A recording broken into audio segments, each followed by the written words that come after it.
O pessoal aqui do Rio está sentindo calor aqui dentro, Dion. Olha aí, as meninas estão se abanando.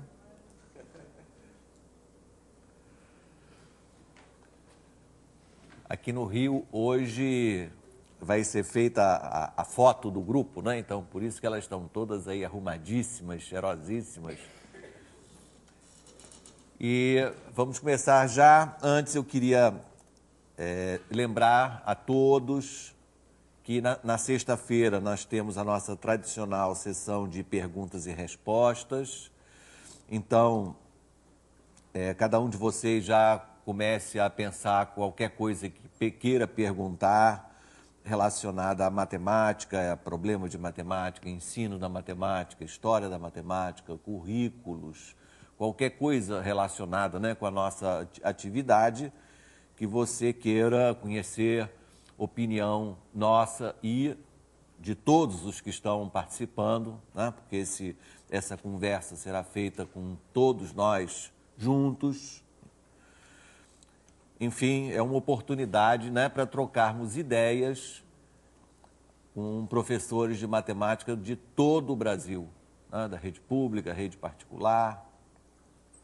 Então, se você já tem alguma ideia, né, de alguma coisa que queira perguntar, aqui no Rio basta escrever a pergunta num papel e colocar aqui em cima da mesa. E para os outros estados eu peço que já enviem perguntas que vão sendo colecionadas aqui, né, organizadas, e na sexta-feira teremos uma lista para começar então a nossa discussão, certo? Bem, então ontem foi função afim, né? Hoje então vai ser função quadrática e logo depois função exponencial, logaritmo e vai por aí. Eu não consigo mais, sempre que a gente começa a falar em alguma coisa de segundo grau, equação de segundo grau, função quadrática, vem logo a ideia, esse problema, que é um problema antiquíssimo, está presente assim em diversas, inúmeras civilizações da antiguidade. Saúde. E ou proposto simplesmente dessa forma, ou contextualizado. Então, resolver essa questão de calcular dois números, conhecendo a soma e o produto. Em particular, quando a soma for 6 e o produto for 4, quais são esses números? Bom, então, uma forma prática de pensar é que, vou imaginar que x seja um dos números. Se a soma é S, então S menos x é outro número, não é? Então, o produto P, que é conhecido, ele é o resultado da multiplicação de x por S menos x, verdade? Então, um desses dois números é x. Se a soma dos dois é S, então o outro número é S menos x. E o produto deles é P, que é conhecido. Acabou essa história. O que isso quer dizer? P é igual a SX menos x2. Ou, trazendo tudo para o lado esquerdo,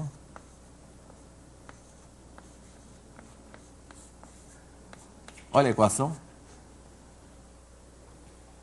Então, é a forma assim, mais direta de você ter o significado dos coeficientes da equação do segundo grau, né? x2 menos sx mais p. Isso, repara, é independente de qualquer fórmula. Tá? Independente de qualquer fórmula.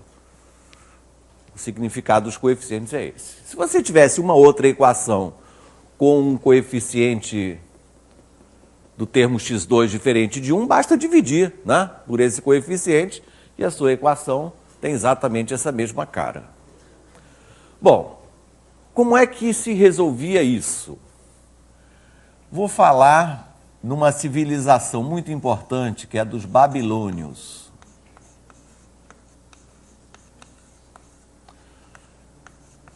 por volta de 1600 a.C. Eles já resolviam a equação do segundo grau. Evidentemente que eles não tinham absolutamente essa maneira de escrever, nem fórmula alguma. Tudo era feito com palavras. Então eu tenho um problema de calcular, né, de descobrir, eles, claro, tinham os números, dois números conhecendo a soma e o produto. Então existe uma tábua de argila que descreve, está no Museu Britânico, que descreve a forma de achar os dois números. É bem curioso. Há 1600 a.C., eles diziam assim: pegue metade da soma e eleve ao quadrado. Pegue metade da soma e eleve ao quadrado. Isso na nossa notação de hoje, não é? O que eles escreviam num texto. Subtraia o produto.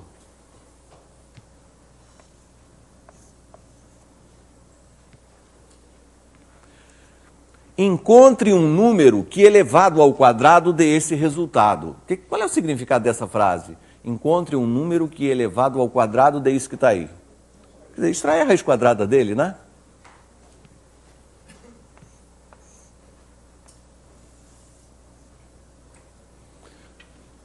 E a esse resultado, acrescente metade da soma. A este resultado, vou botar aqui antes, tá?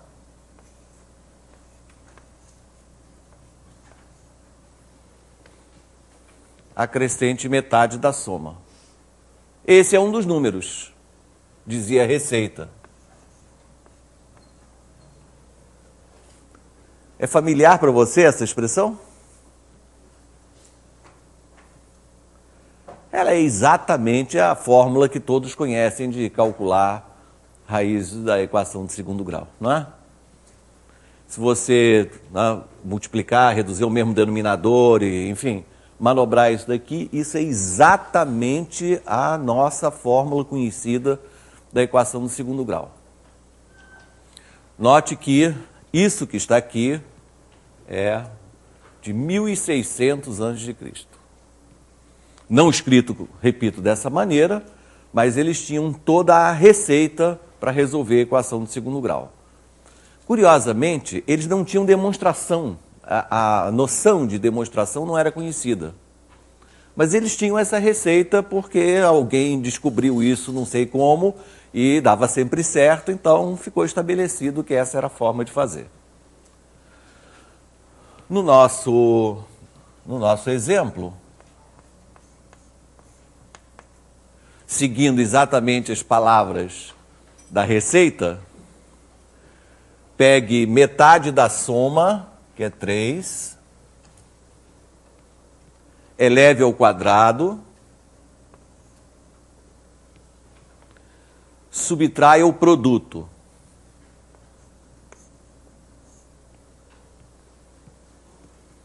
Encontre um número que elevado ao quadrado dê este resultado, ou seja, ache a raiz quadrada disso. E acrescente metade da soma.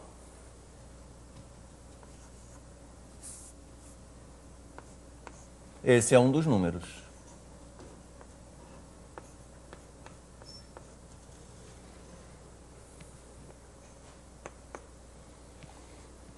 Ou seja, um desses números é 3 mais raiz de 5.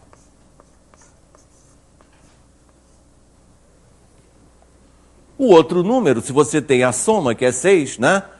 É 6 menos isso.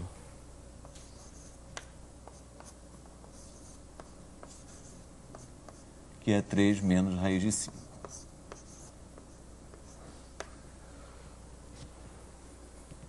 Então era assim que se fazia.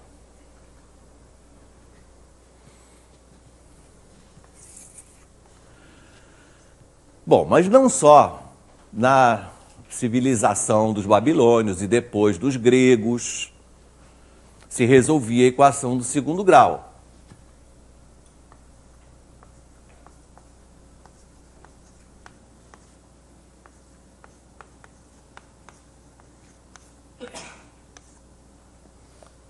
Do outro lado do planeta,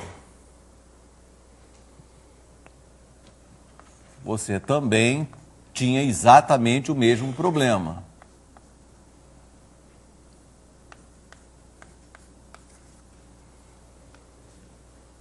E até hoje, desde a antiguidade até hoje, lá no Japão, a resolução da mesma equação é feita de forma radicalmente diferente dessa. É feita assim.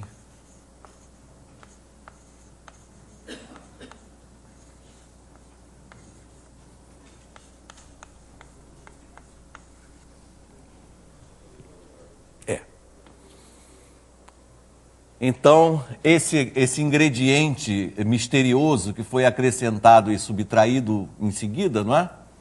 Ele é feito de tal maneira a construir um quadrado perfeito. Então, ficamos com x menos 3 ao quadrado. Menos 9 mais 4 dá menos 5, do outro lado 5. X menos 3 igual a mais ou menos raiz de 5. E, de novo, o problema está resolvido.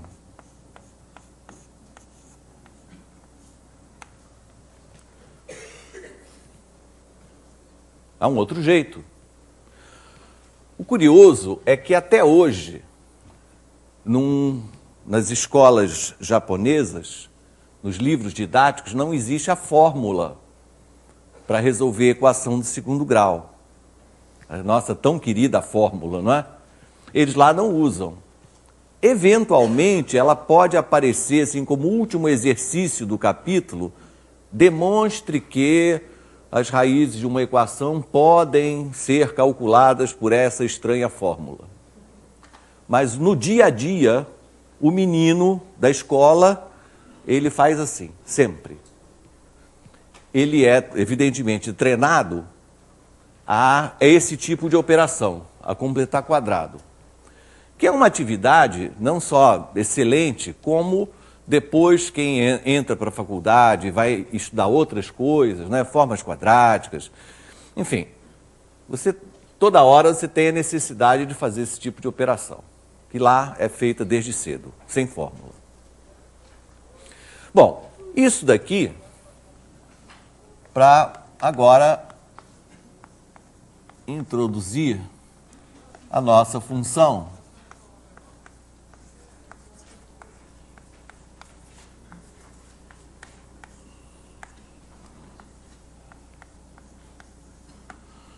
Função quadrática.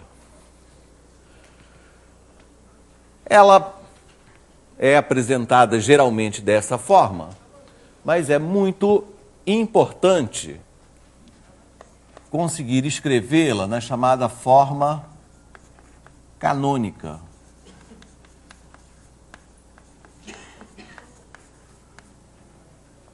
Que é uma maneira de escrever a mesma expressão arrumada de uma outra forma que nos dá ricas informações.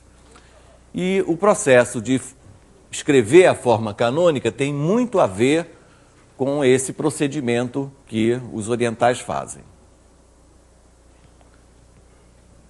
Então imagine a nossa expressão ax2 mais bx mais c transformada da seguinte forma. Inicialmente, coloco A em evidência.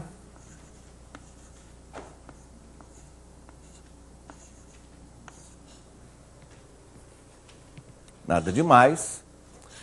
E vou me preparar para fazer essa operação aqui. Da seguinte maneira.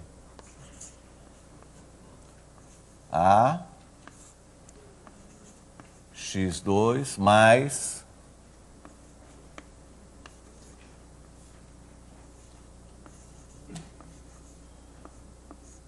olha, sutilmente eu preparando aqui, ó, o duplo produto, né? Então eu vou ter algo que se chama quadrado do primeiro termo, né? Depois eu tenho 2 vezes o produto do primeiro termo pelo segundo, que já está aqui. E para completar o quadrado, eu preciso do quadrado desse termo, né? Então fica b ao quadrado sobre 4a2. Subtraio imediatamente a mesma expressão. Não esquecendo que ainda tem uma fraçãozinha no final. Confiram as contas. Então, essa parte aqui é equivalente a essa que nós fizemos aqui numericamente, né? Então, dei uma ajeitada para criar o duplo produto. Quadrado do primeiro, duplo produto, quadrado do segundo, completa o quadrado perfeito, não é assim? Então, aqui, ó.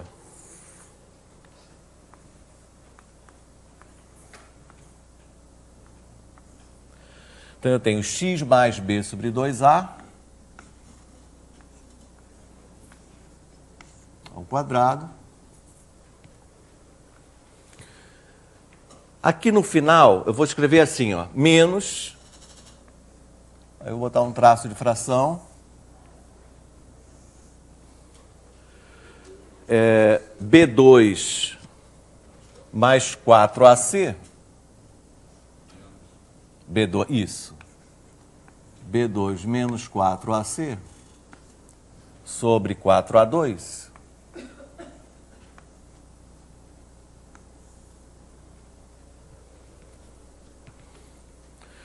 E, finalmente, esse termo nós nos habituamos a representar pela letra grega delta, não é? E esse coeficiente A vai ser distribuído outra vez. E eu fico com A que multiplica x mais b sobre 2a ao quadrado menos... Esse A multiplica essa fração, então vai cancelar um A do denominador, delta sobre 4A. Pronto. Era isso que eu queria.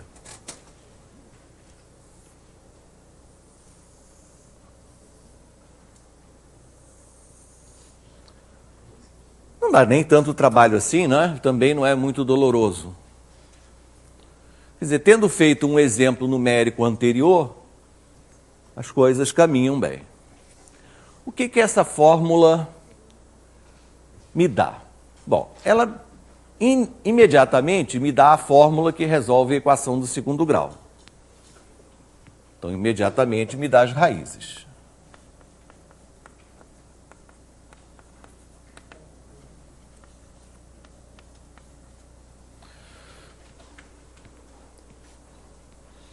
Fazendo y igual a 0, não é? Então, esse termo A que multiplica x2 mais b sobre 2a ao quadrado é igual a delta sobre 4a.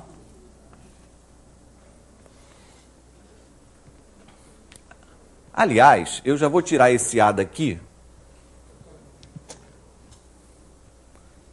Eu vou tirar esse A daqui e colocar aqui do outro lado, certo? No denominador. Fazer assim. Tá claro? Igualei a 0, passei esse termo para o lado direito, dividi por A. Sim, claro, lógico. E aí, faço a mesma coisa aqui. X mais b sobre 2a igual a mais ou menos raiz de delta sobre 2a.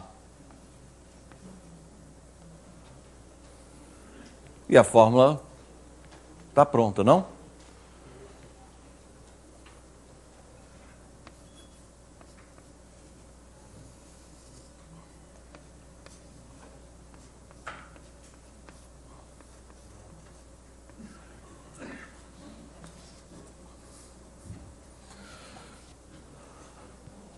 Bom, então obter a fórmula que calcula as raízes da equação do segundo grau é uma consequência imediata, instantânea. Abrindo aqui um parênteses, apenas quero comentar que não se deve se referir a essa fórmula por um nome que andam aí nos livros chamado fórmula de Bhaskara, porque o pobre coitado Bhaskara não teve absolutamente nada a ver com isso. Não, os babilônios já resolviam. Bhaskara é do século XII. E ainda no século XII não havia fórmula. Fórmula só veio aparecer no século XVII. Tá? Então, é uma referência realmente equivocada. Bem, uma outra coisa.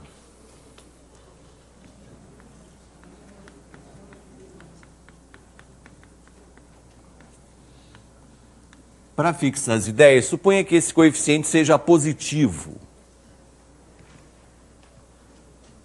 Coeficiente A. Ora, aqui nós vemos o que? Um número elevado ao quadrado, que é positivo. Quando A é positivo, essa primeira parte aqui é um número positivo ou zero. Então quer dizer que o valor mínimo que o y assume é exatamente esse menos delta sobre 4A, quando esse primeiro termo for zero. Para qualquer outro momento, o y será igual a esse menos delta sobre 4A somado com alguma coisa positiva. Então, daqui também eu concluo que, quando x for igual a menos b sobre 2A, a função assume seu valor mínimo.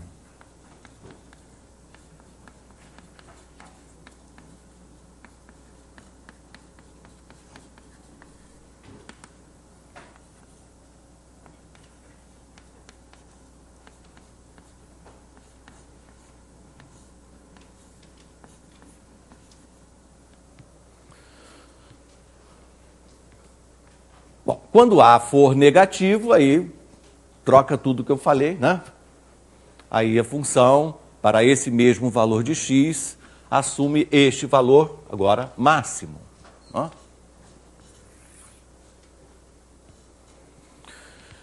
Bem,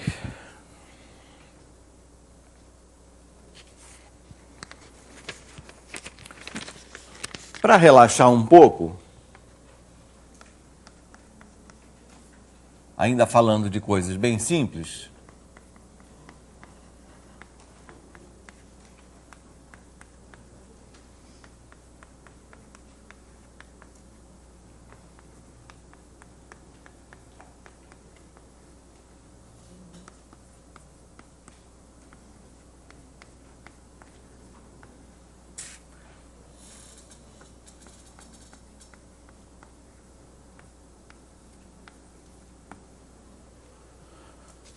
vou fazer essa conta. Eu quero saber qual é o valor máximo de y, x percorrendo todos os reais. É claro que, sem dúvida, como o coeficiente do termo de maior grau, como A é negativo, então o valor máximo também é dado por essa expressão menos delta sobre 4A. Então, se você quiser, calcula menos delta sobre 4A e essa é a resposta que eu estou pedindo. Entretanto, já que estamos aqui juntos nessa oportunidade, vamos fazer sem a fórmula. Vamos fazer mais uma vez o espírito antigo, o espírito oriental também. Vamos escrever isso aqui na forma canônica. Vamos recordar como é que é escrever na forma canônica. esse hábito, né, de escrever uma função quadrática na forma canônica deve ser estimulado.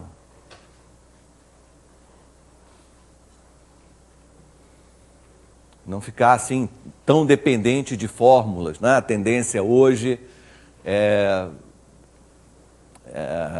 não dar importância demasiadamente, né, a fórmulas. Elas existem, claro, são úteis, mas é muito bom para a educação a gente pensar e fazer o passo a passo, pensando, sem ligar o piloto automático e aplicar a fórmula. O que a gente tem que fazer, né? Colocar esse coeficiente em evidência. Então, ficamos com menos x2, menos, abre parênteses, x2 menos 14x mais 38.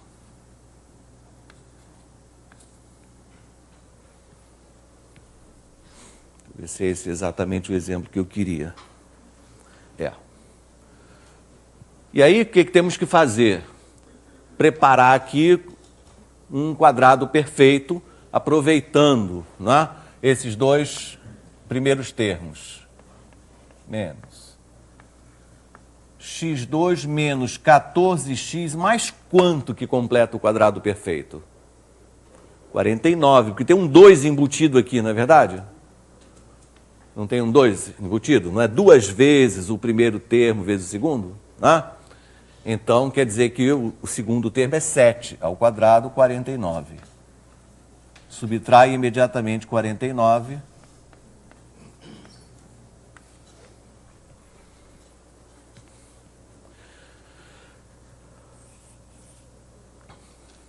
Então, hoje em dia, a tendência, não só brasileira, não, mundial, é estimular ao máximo esse tipo de procedimento aqui, ó.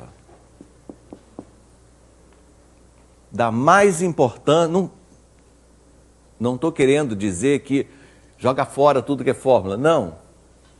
Mas é estimular o raciocínio,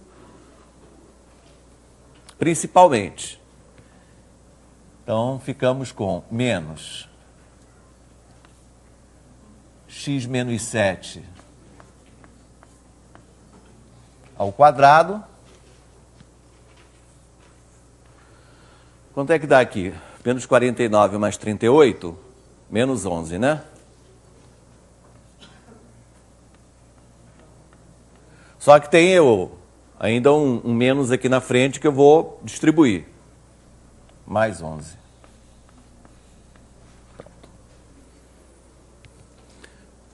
Então, olha que beleza a função quadrática escrita assim, e agora você podendo observá-la dessa maneira. E raciocinar. Não é?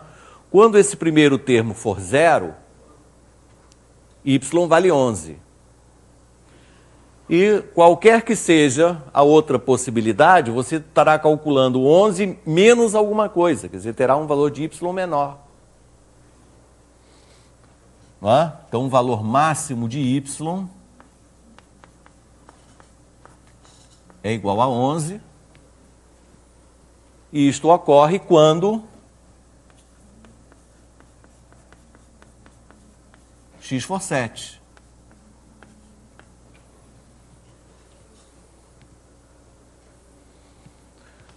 Com isso, aquela história do gráfico que a gente vai falar agora já está perfeitamente coberta. Esse x igual a 7, y igual a 11, representa o que do gráfico dessa função? As coordenadas do vértice. Muito bem. Então, o primeiro recado foi dado.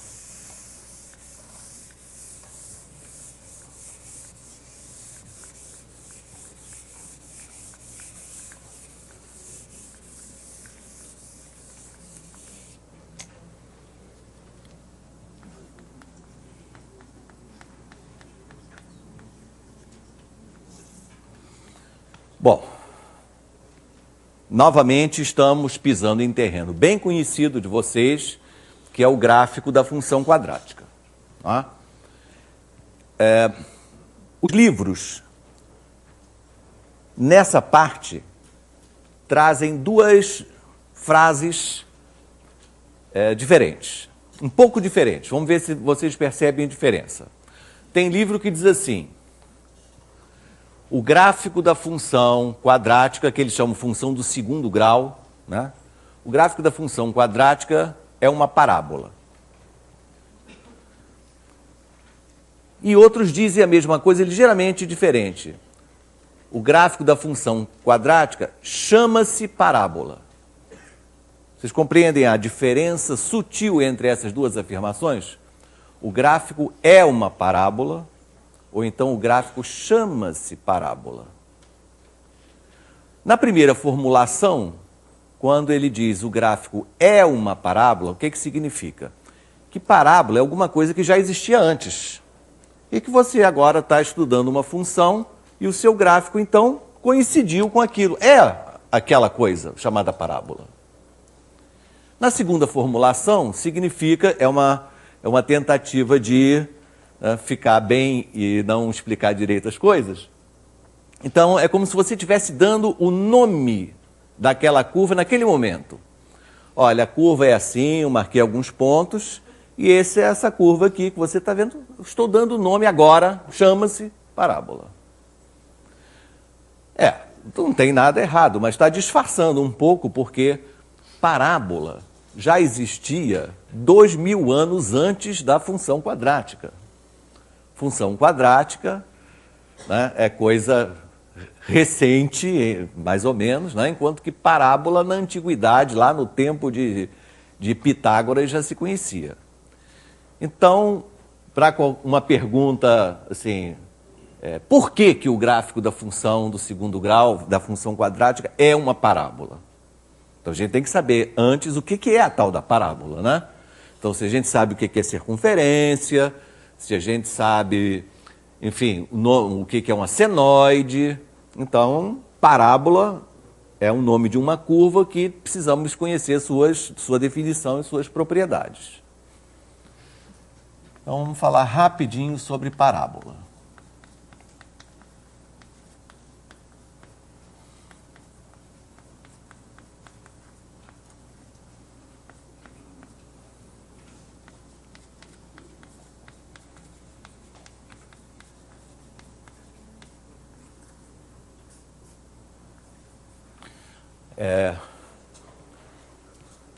Assim como quando nós falamos circunferência, nós devemos acrescentar circunferência de centro tal e raio tal, para que a gente saiba exatamente do que estamos falando.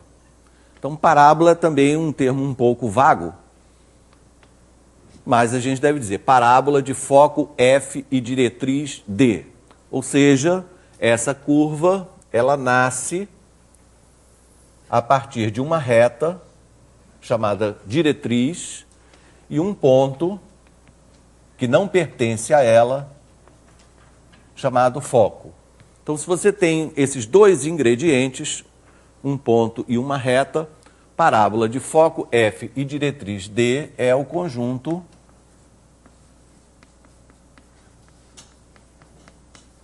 dos pontos do plano, naturalmente, tá? Que equidistam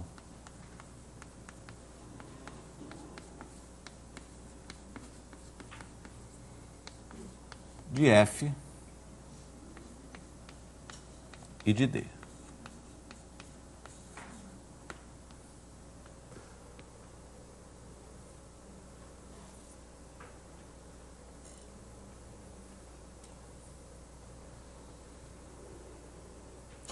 Então, imagina um ponto P com essa propriedade.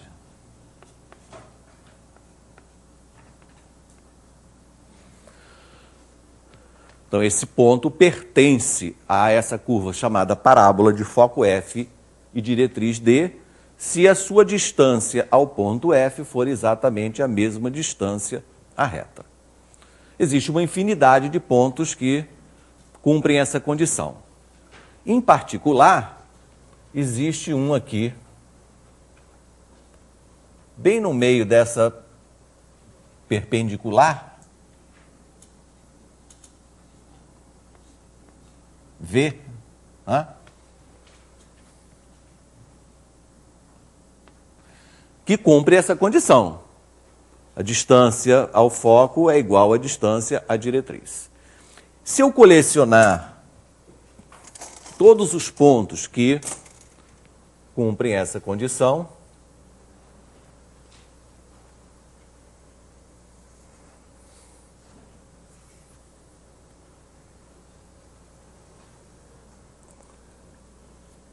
eu ganho esse desenho.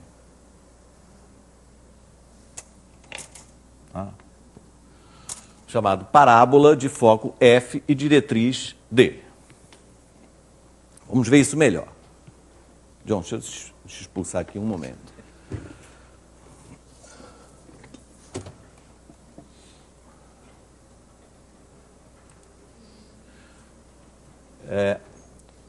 Eu já me preparei, já tenho a reta horizontal, que é a diretriz, né? Vocês estão vendo aqui. O ponto F. E para fazer a construção, eu vou marcar esse ponto, um ponto qualquer, sobre a diretriz, usando essa ferramenta ponto sobre objeto.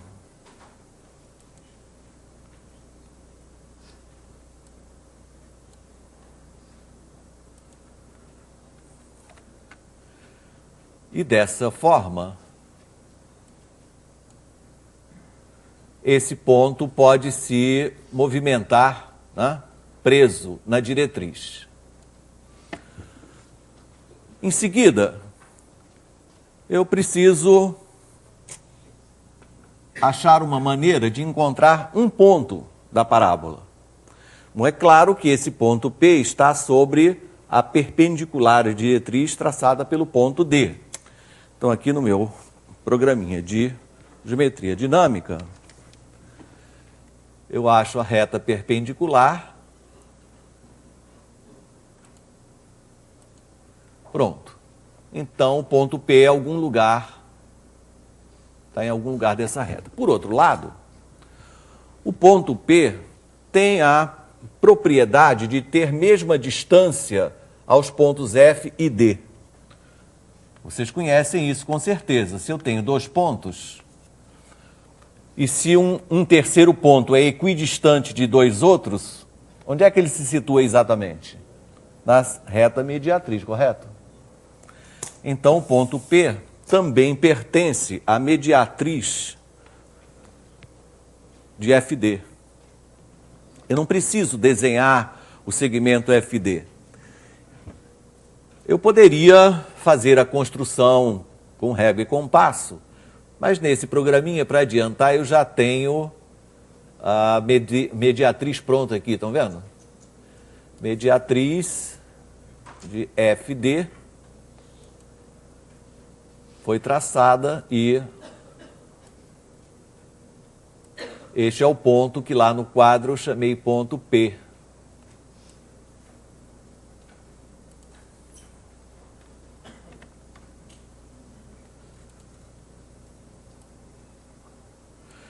Eu vou esconder algumas coisas que não me interessam mais e desenhar somente os segmentos P, F e P, D. Pronto, desta maneira, o ponto D pode se deslocar e em cada momento eu tenho sempre a certeza que a distância de P até F é a mesma distância P, a diretriz, PD. Vocês já podem, observando o ponto P, perceber o seu rastro, né? O caminho que o ponto P está percorrendo. Esse caminho se chama um lugar geométrico, né? Lugar geométrico é exatamente o conjunto de todas as posições que o ponto P pode assumir. Eu vou dar uma olhada aqui.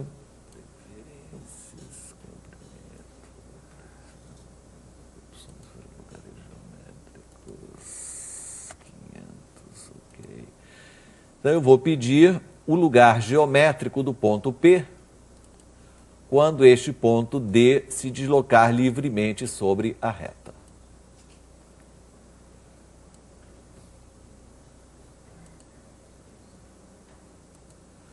Então, essa é a famosa curva chamada parábola. Observe bem a sua forma. É muito comum que nos livros didáticos ela apareça assim, quase como uma semicircunferência, né? Mas não, a parábola tem uma forma especialíssima. A distância do foco até a diretriz se chama parâmetro. Então, observe que quando o foco se afasta da diretriz, a parábola é uma curva mais aberta. E quando o foco, né, se aproxima da diretriz, a parábola assume forma mais fechada. Então, a forma da parábola depende essencialmente, né, depende unicamente dessa medida, na distância do foco até a diretriz, que é chamada de parâmetro. Muito bem, então já sabemos o que é uma parábola. Agora vamos ver por que o gráfico da função quadrática é exatamente isso. Para eu mostrar que o gráfico da função quadrática é uma parábola, eu tenho que mostrar que o gráfico da função quadrática possui um ponto chamado foco e possui uma reta chamada diretriz.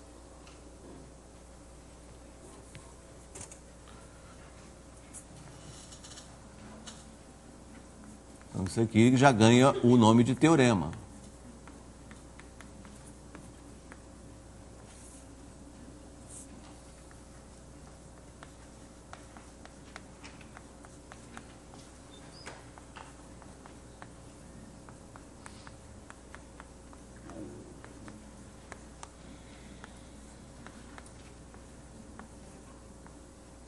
Eu vou pegar somente essa família de parábolas, porque o que acontecer com esta parábola acontece com qualquer outra, por um motivo que a gente já vai comentar.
Pois bem, um ponto pertence ao gráfico dessa função se as suas coordenadas têm a forma x, uma abscissa qualquer, e tem exatamente essa ordenada.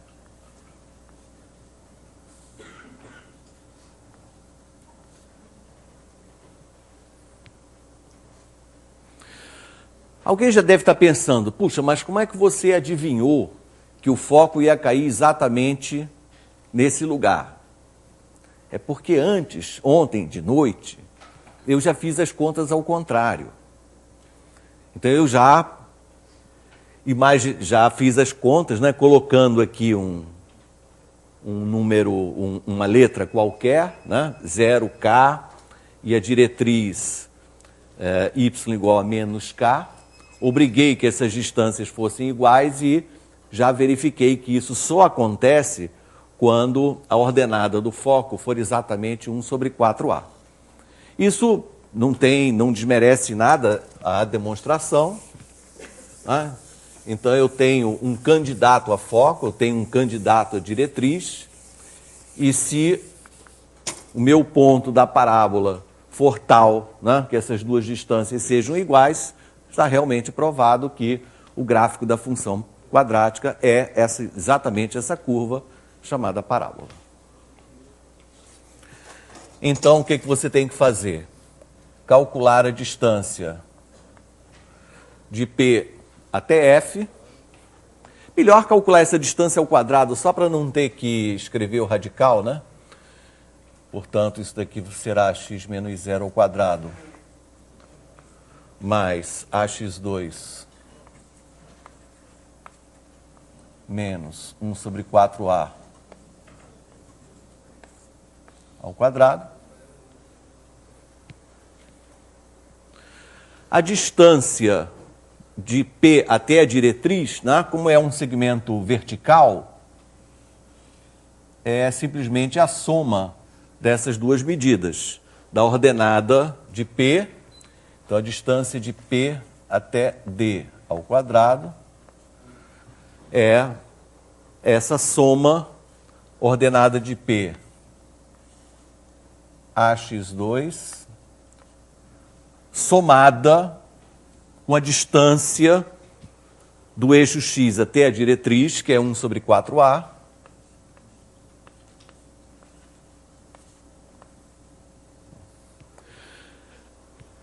então, de tarde, alguém vai mostrar essas contas e exibir, né, que esses dois resultados são exatamente iguais. Então, vou botar aqui um etc.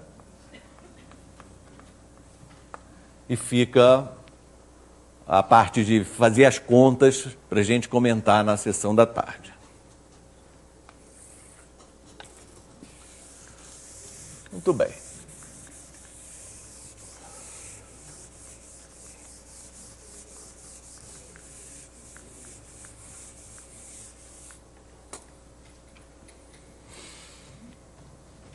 Agora eu quero comentar o seguinte.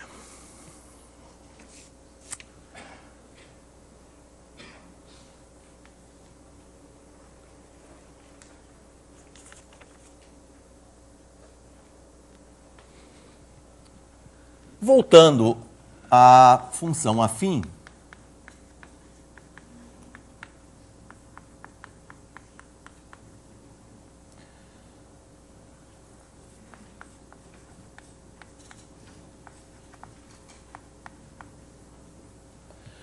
quando eu faço uma restrição do seu domínio ao conjunto dos naturais, ou seja, eu vou combinar com vocês que eu vou colocar para x somente números naturais.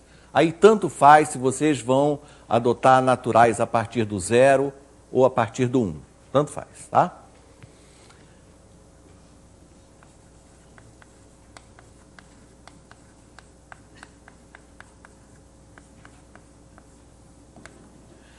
Quando o domínio é o conjunto dos naturais, em geral a gente não usa a notação f de x.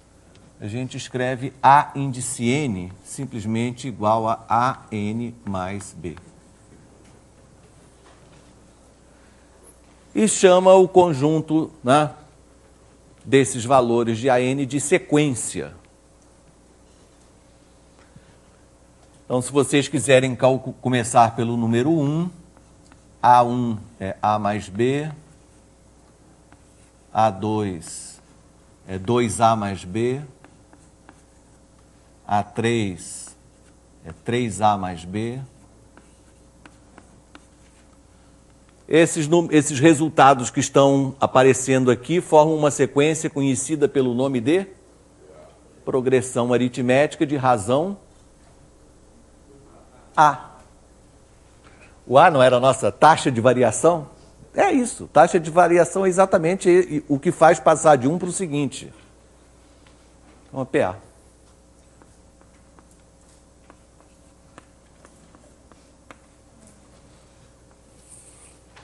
E se eu fizer a mesma coisa com a função quadrática?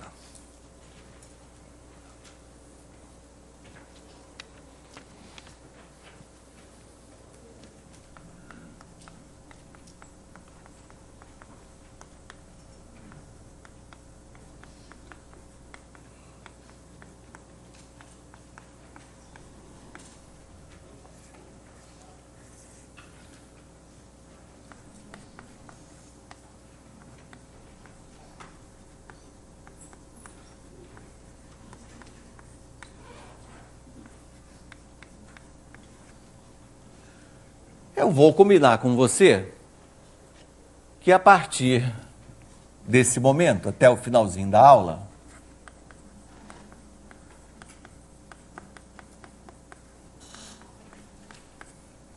eu passo a escrever assim.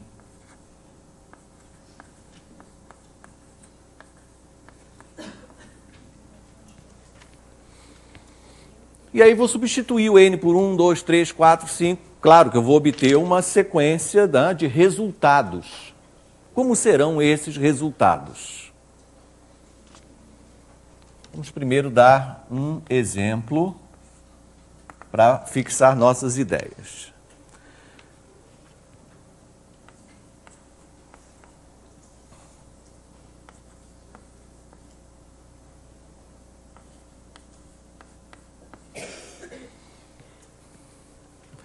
Imagine n ao quadrado menos 2n mais 3. Tá? Quer dizer, é uma função quadrática em que eu agora restringi o domínio aos naturais. Vocês são bons de conta. Calcula A1. Bom, A1 é mole, né? Dá 3, né? Não. Dá 2.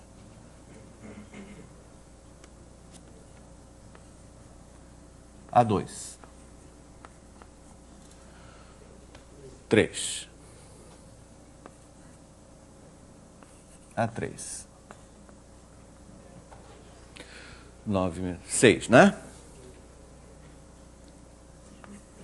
A4.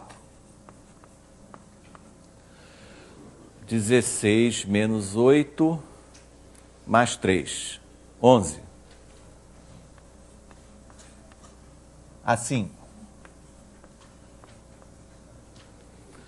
25 menos 10 dá 15, mais 3, 18.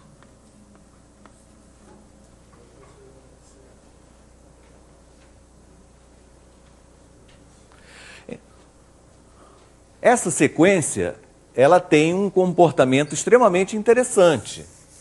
Ela cresce cada vez mais rápido. De tal maneira que, observando um pouquinho a maneira com que esses números crescem, é possível prever os seguintes quais serão. Sem calcular A6 pela fórmula, você sabe adivinhar qual é o número que vem depois do 18? E depois do 27? 30 aí? Observe as diferenças entre termos consecutivos. Essa diferença é 1, essa diferença é 3, essa diferença é 5, essa diferença é 7.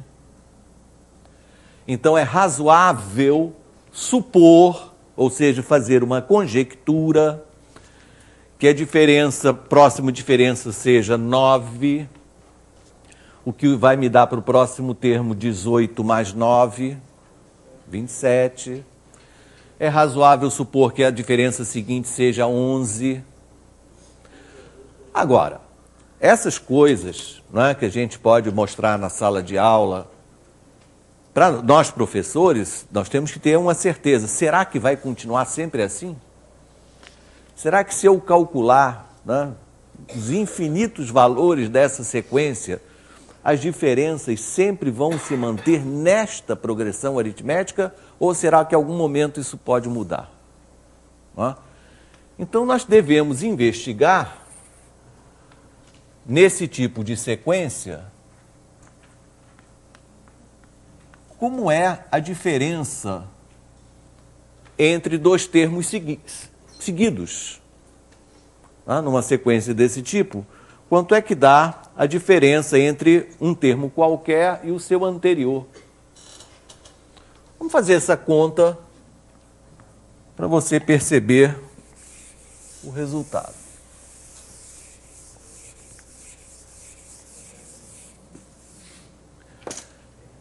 Isso daqui é A que multiplica n mais 1 ao quadrado,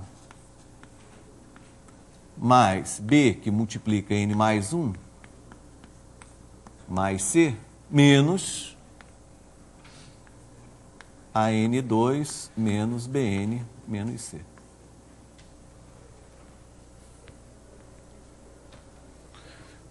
Portanto, isso daqui é igual a AN2 mais 2AN mais A mais BN mais B mais C menos AN2 menos BN menos C. Vamos cortar aqui as coisas.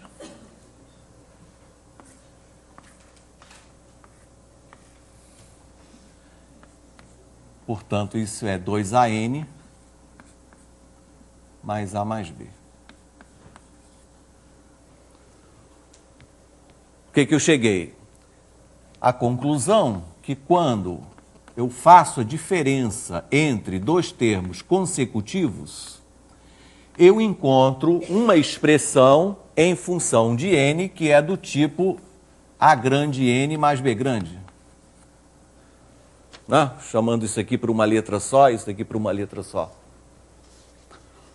Ora, o que caracteriza uma expressão desse tipo? Uma progressão aritmética.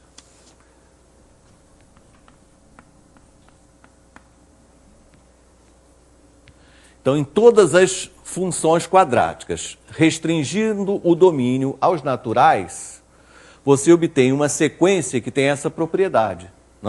As diferenças sempre formarão alguma progressão aritmética. Não precisa ser exatamente essa, dos números ímpares, não. Mas as diferenças sempre formarão uma progressão aritmética. O que é importantíssimo, que não dá tempo de fazer aqui, mas tem no livro, é o contrário. É o que se chama, então, a caracterização da função quadrática.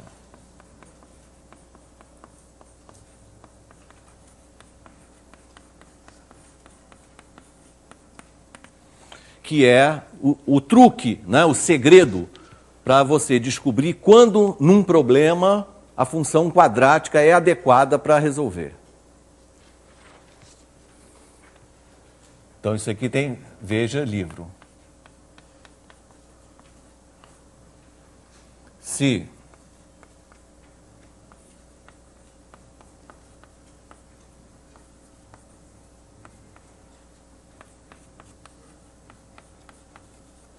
Se a diferença entre dois termos seguidos forma uma progressão aritmética, então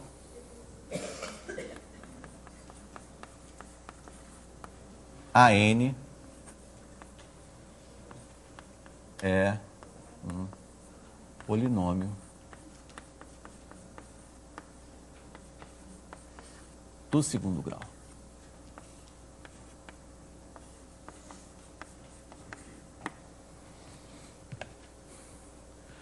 Então, quando você tiver um problema em que você reparar que os seus resultados têm essa característica, têm essa forma de crescer, então, para resolver, você vai usar a função quadrática.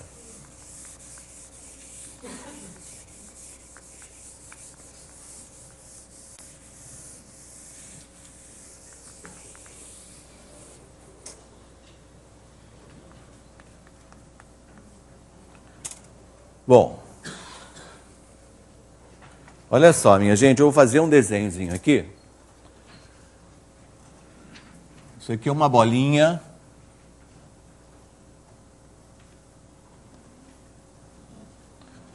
Agora são 3 bolinhas.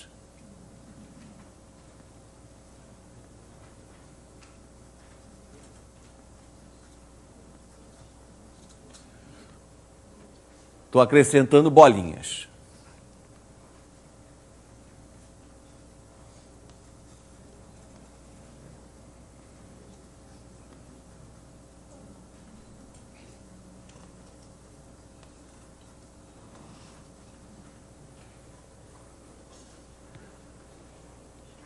Então, estou criando um padrão,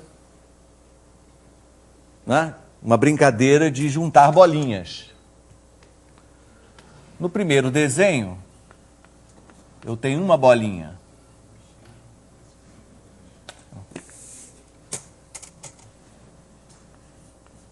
Aqui eu tenho 3 bolinhas. Aqui eu tenho 6 bolinhas.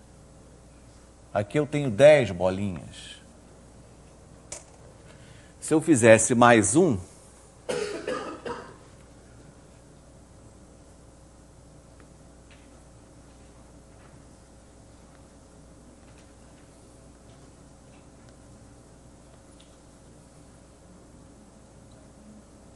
oh.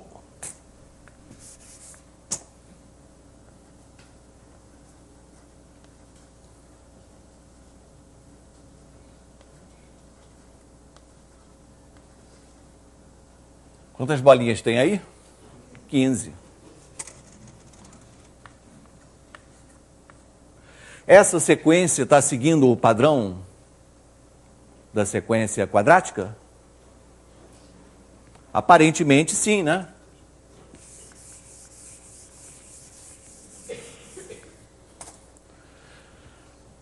Essa diferença aqui é 2, 3, 4, 5. Está funcionando, não é?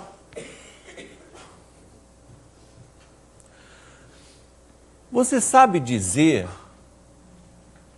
se eu tenho um determinado número, quanto eu devo somar a ele para passar para o seguinte?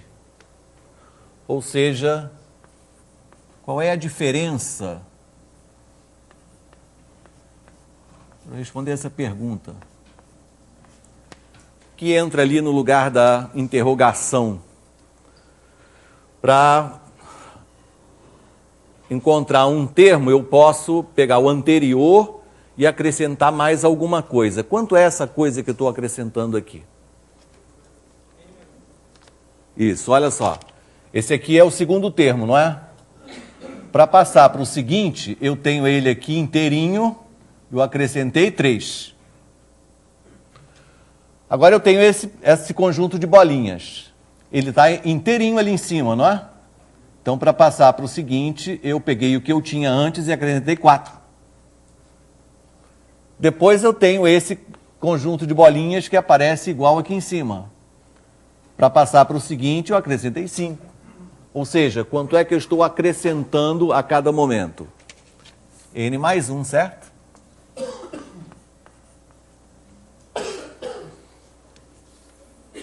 Então quer dizer que o terceiro termo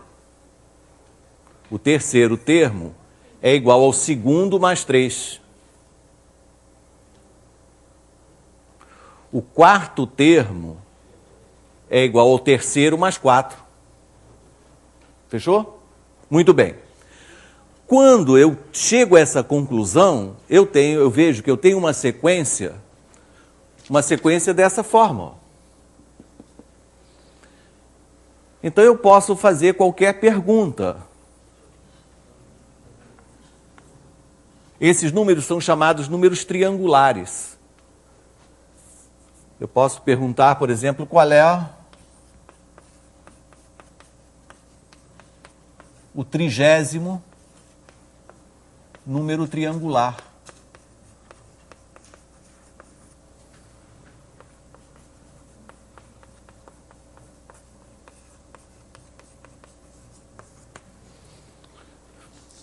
Os números têm, existem os números poligonais, tá? Os quadrados são os mais conhecidos. 1, 4, 9, 16, não é? Esses são os números triangulares, tem os números pentagonais e por aí, números poligonais quaisquer. Então a pergunta é, sem precisar escrever todos eles, qual será o 30º número dessa sequência? Para responder esse fato, eu preciso da fórmula que calcula um termo qualquer. O que nós já aprendemos? Que se eu tenho uma sequência em que a diferença entre dois termos consecutivos é comprovadamente uma progressão aritmética, não é? Então eu sei que AN é do tipo AN2 mais BN mais C.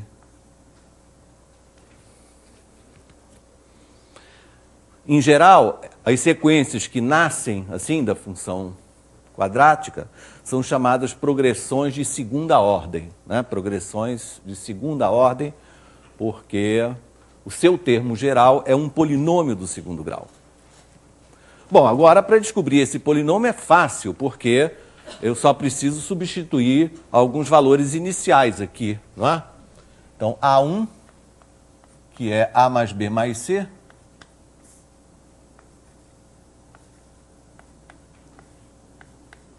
é igual a 1. A2, que é 4A mais 2B mais C, é 3. E A3, que é 9A mais 3B mais C, 6.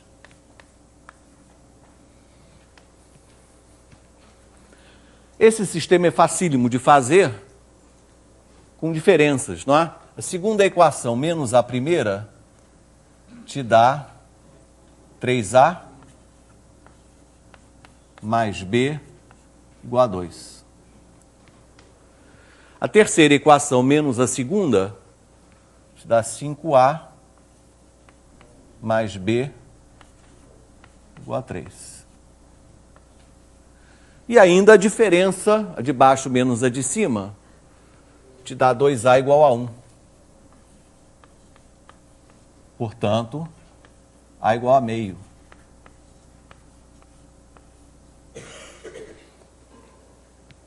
Se A igual a meio, o B vai ser 2 menos 3 meios. B também vai dar meio.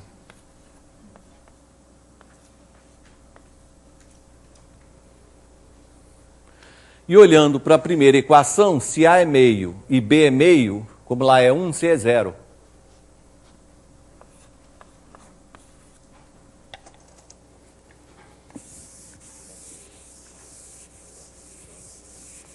Portanto, o termo geral da minha sequência dos números triangulares é 1 meio N2 mais 1 meio N. Ou seja, mais simplesmente,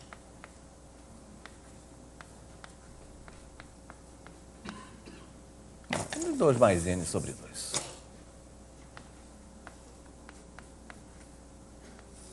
Pronto.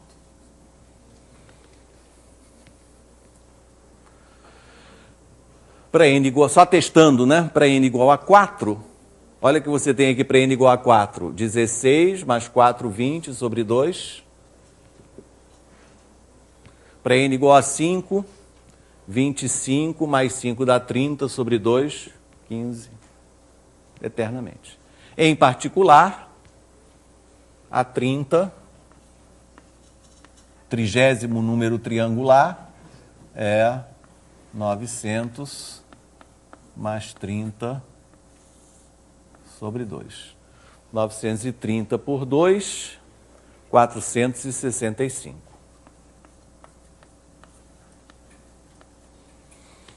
Então, teria certeza que no meu 30º desenho desse tipo, eu usarei exatamente 465 bolinhas.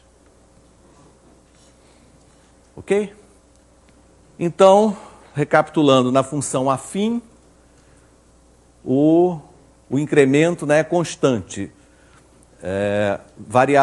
Variações iguais em x produzem variações iguais em y.